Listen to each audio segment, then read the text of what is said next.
அனைவருக்கும் வணக்கம். நான் பிரபாகர் ஜோதிடர். ஓம் சிவாய நமக. சிவசக்தி திருச்சிற்றம்பலம். இன்று பிறந்த நாள் காணும் அனைவருக்கும் வாழ்த்துக்கள். இறைவனுடைய அருள் பரிபூர்ணமாக உங்களுக்கு கிடைக்கட்டும். நீங்கள் அதாவது உங்களுடைய மனம் என்ன நினைக்கிறதோ அந்த எண்ணங்கள் நிறைவேறட்டும் என்று இறைவனிடம் நான் வேண்டிக் கொள்கிறேன்.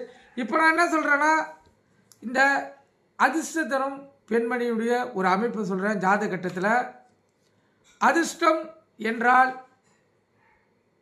எப்பனா ஒரு வச்சு தான் வாழ்க்கையில் வரும். டெய்லி அதிர்ஷ்டம் வந்துச்சுன்னா அது ராஜபோக வாழ்க்கையாக அமையும். ஆனால் இந்த பெண் மூலியமாக அவங்க கணவருக்கும் அதிர்ஷ்டம் வரும்.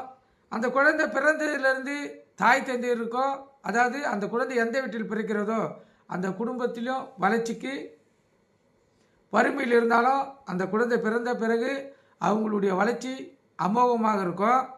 அதனால்தான் முன்னோர்கள் சொன்னாங்க, முதல் குழந்தை மகாலட்சுமியாக பிறந்திருக்கான்னு, பெண் குழந்தை பிறந்தால் மகாலட்சுமியாக பிறந்திருக்கான்னு சொல்லுவாங்க. அந்த அமைப்புடைய ஜாதக அமைப்பை தான் சொல்ல போகிறேன். கருத்தில் கொண்டு நீங்கள் பயன்பெறுங்க.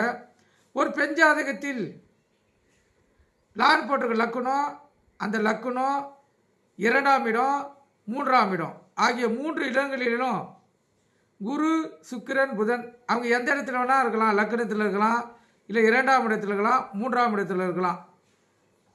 ஆகியவர்கள் இடைவிடாது தொடர்ந்து இடம்பெற்றிருந்தால், ஆனால் 3 பேரும் ஒரே கட்டத்தில் இடம்பெறக்கூடாது. லக்னத்தில் குருனா, 2ஆம் இடத்தில் சுக்கிரன், 3ஆம் இடத்தில் புதன் இருக்கணும். கருத்தில் கொள்ளுங்கள். இடைவிடாது தொடர்ந்து இடம்பெற்றிருந்தால் அந்த குழந்தை பிறந்தவுடன் தாய் தந்தையர் ஏழ்மையில் இருந்தாலும் சிறந்த ராஜயோக வாழ்க்கையை அந்த தாய் தந்தையால் பெற முடியும். அதே போல் அந்த குழந்தை அழகுடையதாக இருக்கும். தன தானிய யோகத்தோடு அமைப்போடு பிறந்த குழந்தை அது.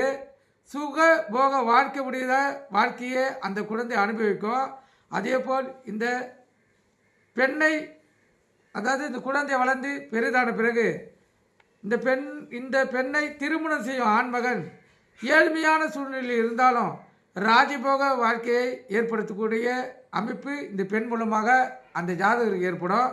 நீங்கள் கருத்தில் கொண்டு பயன்பெறுங்க.